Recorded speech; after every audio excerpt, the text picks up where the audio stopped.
allows that the first cell for space. Yeah.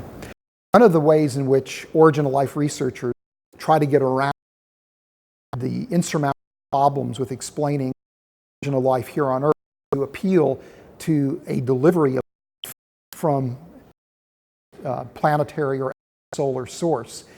This is called Panspermia, and the idea is that life didn't originate on Earth,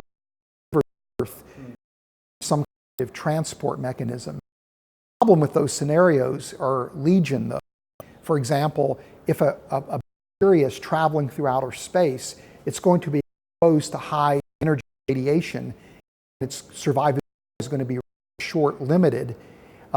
And once there's an entry mechanism, the frictional heating for something to travel through our atmosphere to on the Earth would be so intense that it would sterilize any kind of organism that would be present in that delivery vehicle.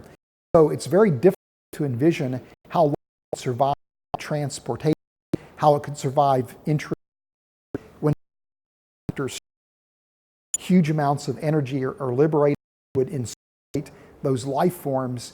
So it's a mechanism of desperation in my mind.